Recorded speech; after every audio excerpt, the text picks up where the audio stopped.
جس کے حوالے سے ان کو شائبہ بھی ہو کہ وہ کوئی سخت سوال کر لے گا. اور سپریم کورٹ کے باہر ایک دفعہ ایک صحافی نے بلاول بھٹو زرداری صاحب سے ایک سوال کیا تھا تو وہ غصے میں آ گئے تھے. ان کا 1 منٹ رک جاؤ, مجھے بات کرنے دو. اور پاکستان میں تو بلاول کبھی اس ٹی وی چینل کا مائک اٹھا دیتے ہیں, کبھی صحافیوں کے حوالے سے یہ کہتے ہیں, کسی تقریب میں کوئی بول رہا ہو تو کہہ رہے ہوتے ہیں سٹاپ, گیٹ آؤٹ, باہر چلے جاؤ. اس قسم کی باتیں کرتے ہیں, غصے کا اظہار کرتے ہیں کہ مجھ سے کون سوال کرے گا.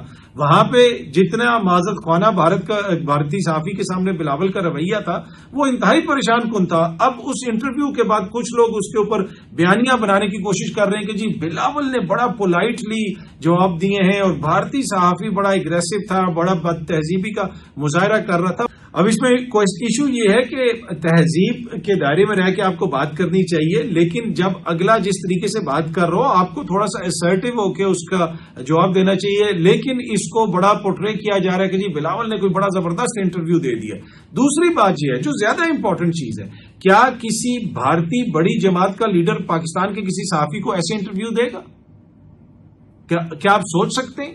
یہ بنیادی طور پہ احساس کمتری ہے جو ہماری پولیٹیکل اشرافیہ, ہماری سیاسی اشرافیہ اور ہماری جو آرٹسٹ وغیرہ, شاعر وغیرہ, ان کی جو اشرافیہ ہے یہ ان کے اندر پایا جاتا ہے.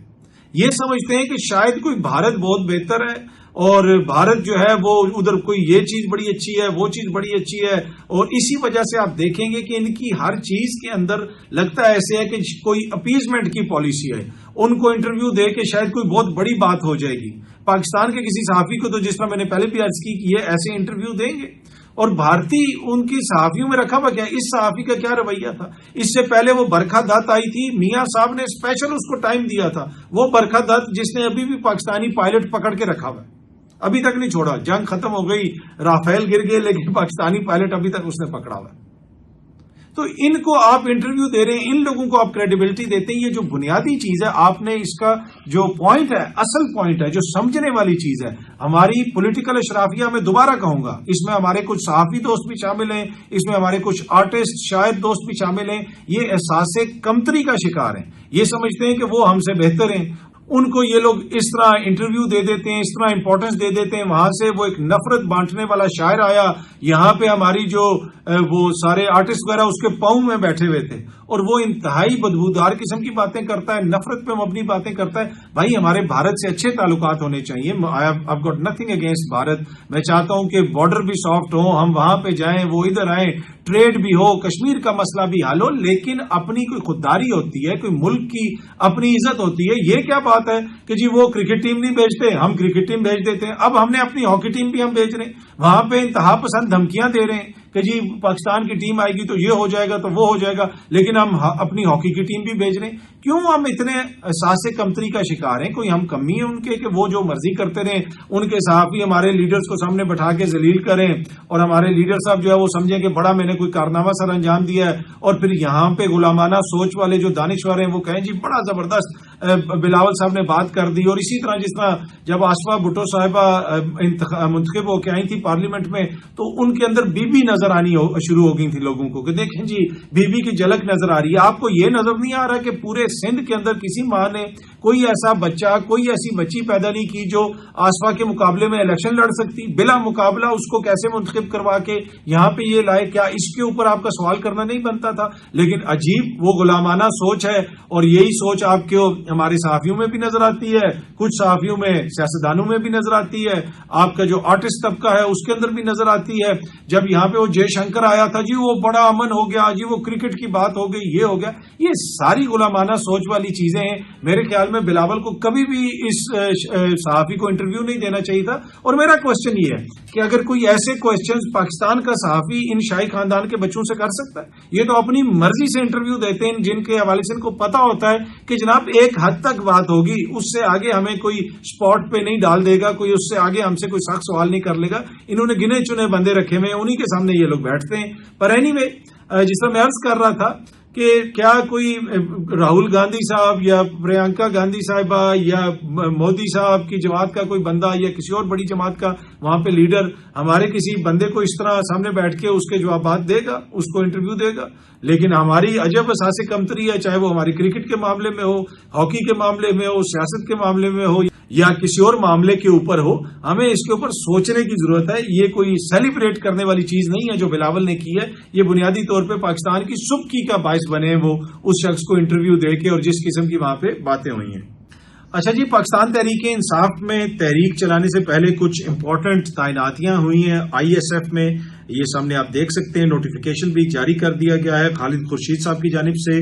جو امجد علی شاہ صاحب ہیں وہ سینٹرل پریزیڈنٹ ان کو نامزد کیا گیا ہے، اور ساتھ ساتھ جو عمیر شوکت صاحب ہیں ان کو جنرل سیکرٹری بنایا گیا ہے. تو یہ دونوں امپورٹنٹ شخصیات ہیں، آنے والی تحریک کے اندر ان کا امپورٹنٹ کردار ہو سکتا ہے. یہ سامنے آپ دیکھ سکتے ہیں، ایک پرانی تصویر بھی غالباً امجد شاہ کی عمران خان صاحب کے ساتھ ہے، یہ بھی سامنے آپ کو نظر آ رہی ہوگی. تو آپ دیکھتے ہیں جناب آئی ایس ایف کے یہ جو نوجوان لیڈر ہیں یہ اس تحریک کے اندر کیا کردار ادا کرتے ہیں. لیکن یہ جو تعیناتیاں ہوئی ہیں یہ بڑی سگنیفیکنٹ ہیں. ایک تحریک سے پہلے جس کا بنیادی طور پہ اعلان عمران خان صاحب نے کیا ہے اس میں نوجوانوں کا بڑا امپورٹنٹ کردار ہوگا. تو آئی ایس ایف کے اندر یہ امپورٹنٹ تعیناتیاں تحریک سے پہلے کی گئی ہیں. اچھا جی، خیبر پختونخوا کی حکومت نے ایک کارڈ جاری کیا ہے، یہ سامنے آپ دیکھ سکتے ہیں. صحت کارڈ کے بعد جو ہے نا یہ کارڈ ہے غالباً زون دون او پی ڈی کارڈ اس کو کہتے ہیں. اس کارڈ کے اوپر نہ عمران خان کی تصویر ہے، نہ تحریک انصاف کے کسی اور لیڈر کی تصویر ہے، نہ علی امین صاحب کی تصویر ہے، کسی کی کوئی تصویر نہیں. اس کارڈ کے ذریعے اب خیبر پختونخوا کے لوگ جو او پی ڈی جو آؤٹ پیشنٹ ہیں وہ دوائیاں وغیرہ بھی مفت لے سکیں گے. کچھ اضلاع کے اندر اس کا اجرا ہو گیا ہے، وہاں پہ یہ سہولت دے دی گئی ہے. لیکن امپورٹنٹ چیز ہے اور تھوڑی سی میرے لیے باعث مایوسی ہے کہ اس پہ تصویر ہی نہیں. یار کسی کی تصویر تو ہونی چاہیے. یہ تو بڑی مایوس کیا ہے پاکستان تحریک انصاف کی خیبر پختونخوا کی حکومت نے. اچھا، یہ سامنے آپ دیکھ سکتے ہیں، اگر آپ پنجاب میں اس وقت ہیں، لاہور کے اندر ہیں، اگر کوئی مسئلہ ہے آپ کو پانی کے حوالے سے کیونکہ بارشیں وغیرہ ہو رہی ہیں، تو یہ واسا کا بورڈ لگا ہوا ہے حکومت پنجاب کا، یہ ہیلپ لائن کا نمبر ہے. اس نمبر پہ آپ کال کر سکتے ہیں. ساتھ کوئی تصویر بھی لگی ہوئی ہے لیکن یہ نمبر امپورٹنٹ ہے. میں نے کہا میں وہ آپ کو دکھا دوں. اگر کوئی ایشو ہو، اگر کوئی مسئلہ ہو تو آپ اس ہیلپ لائن کے اوپر کال کر سکتے ہیں. یہ لگا ہوا ہے لاہور کے اندر، پوسٹر مختلف جگہوں کے اوپر لوگوں نے سوشل میڈیا پہ شیئر کیے ہوئے تھے، تو میں نے سوچا کہ ہیلپ لائن کا نمبر آپ کے ساتھ شیئر کر دوں. اچھا جی، پاور سیکٹر کی مایوس کن کارکردگی، صارفین کے سر پر سینکڑوں ارب روپے کا اضافی بوجھ پڑ گیا ہے. یہ پاور سیکٹر کی جو کارکردگی ہے وہ ہمارے سامنے ہی ہے. اس میں اگر آپ تھوڑی سی خبر کی تفصیل پڑھیں تو گڈو پاور پلانٹ کی بندش سے 116 ارب اور نیلم جیلم کی بندش سے 35 ارب کا نقصان ہوا. ممبر نیپرا نے جناب اپنی رپورٹ میں یہ لکھا ہے اور عام صارفین کے اوپر ہی بوجھ پڑتا ہے. کل میں دیکھ رہا تھا کہ ایک بل بہت زیادہ سوشل میڈیا پہ شیئر ہو رہا تھا، غالباً وہ گیس کا بل تھا جس پہ کسی عام صارف کو 1 کروڑ سے زیادہ بل آ گیا. اور اب یہ کہا جا رہا ہے کہ شاید اس بل کو ٹھیک کیا جا رہا ہے محکمے کی جانب سے. یہاں پہ بڑا ایشو یہ ہے کہ اگر اس قسم کا کوئی فضول بل آ جائے تو کوئی میکنزم ہی نہیں ہے. لوگ بےچارے گھومتے پھرتے رہتے ہیں لیکن وہ بل ہی ٹھیک نہیں ہوتا. وہ یہ کہتے ہیں جی ہم قسطیں کر دیتے ہوں. بھائی بل غلط آیا، قسطیں کیا آپ کہہ رہے ہیں. لیکن اب کہا جا رہا ہے کہ اس بل کو ٹھیک کرنے کے حوالے سے محکمے نے کوئی آرڈرز وغیرہ جاری کیے ہیں. اب دیکھتے ہیں کہ یہ جو صارف کو بل آیا ہے 1 کروڑ سے زیادہ کا، یہ ٹھیک ہوتا ہے یا نہیں ہوتا. لیکن پاور سیکٹر کی مایوس کن کارکردگی کی وجہ سے آپ پہ، مجھ پہ، پاکستان کی عوام پہ کافی زیادہ بوجھ پڑ رہا ہے. اچھا، اتھارٹی بنا دی گئی ہے جناب. اس حوالے سے ایک آرڈیننس جاری کیا گیا ہے. Authority to regulate crypto and digital assets جو ہے یہ بنائی گئی ہے. یہ اتھارٹی پاکستان کے اندر کرپٹو کرنسی کے حوالے سے سارے جتنے بھی معاملات ہیں ٹریڈنگ شیڈنگ کے حوالے سے ان کو ریگولیٹ کرے گی. پہلے ہم وہ کرپٹو ریزرو بنانے کی بات کر رہے ہیں اور یہ ہو رہا ہے اور وہ ہو رہا ہے، پر ہمیں پتا چلا جب منسٹری آف فائنانس نے بتایا، بلکہ اسٹیٹ بینک کے آفیشلز نے بتایا کہ فی الحال تو وہ لیگل ہی نہیں ہے پاکستان میں ان کو رکھنا، ان کے اوپر کوئی منافع کمانا یا ان میں ٹریڈ کرنا. تو اب یہ کوئی آرڈیننس وغیرہ جاری کیا گیا ہے. کچھ لوگ یہ کہہ رہے ہیں کہ جی یہ ایک اور گیم چینجر ہے، کرپٹو کرنسی سے پاکستان بڑا پیسہ کمائے گا، یہ بڑا گیم چینجر ہے. لکھ کے رکھ لیں، آج کی تاریخ، آج کا وقت، یہ کوئی گیم چینجر نہیں ہے. اس سے کوئی شارٹ ٹرم پاکستان کی اکانومی کے اوپر کوئی بڑا اثر نہیں پڑے گا.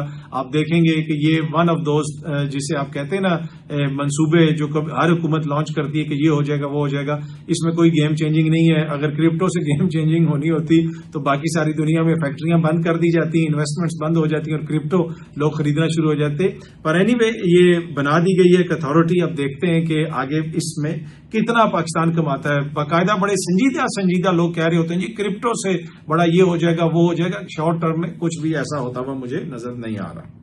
اچھا جی، آن لائن جو مسائل ہیں، ایک تو یہ کرپٹو کرنسی وغیرہ بھی ہے، اس کے علاوہ دیگر جو سکیمز ہیں کرپٹو کے بھی اسکیمز پوری دنیا میں بہت زیادہ ہوتے ہیں، لیکن پاکستان کے اندر آن لائن اسکیمز میں بھی کافی زیادہ اضافہ ہو رہا ہے، کیونکہ آن لائن اکانومی جب بڑھتی ہے، آن لائن خرید و فروخت میں اضافہ ہوتا ہے، لوگ انویسٹمنٹ کی اپرچونٹیز دیتے ہیں، تو پھر فراڈیے جو ہیں اس کو استعمال بھی کرتے ہیں اس میڈیم کو جس میڈیم کے اوپر لوگ اپنا پیسہ خرچ کر رہے ہوں، تو آن لائن اسکیمز ہو رہے ہیں۔ یہ فیصل آباد کی خبر ہے کہ 87 آن لائن اسکیم سسپیکٹس جو ہیں ان کو گرفتار کیا گیا ہے اور فزیکل ریمانڈ پہ ان کو بھیج دیا گیا ہے۔ یہ فیصل آباد کی اسپیشل کورٹ نے یہ حکم دیا ہے۔ مختلف لوگوں کو جو ہے وہ ان کے سامنے پیش کیا گیا، جس میں غیر ملکی بھی شامل ہیں، 18 خواتین بھی شامل ہیں، اور اس میں 48 چائنیز نیشنل شامل ہیں، اور ان لوگوں کو گرفتار کیا گیا جناب کسی فیکٹری سے چک 54 RB کے قریب۔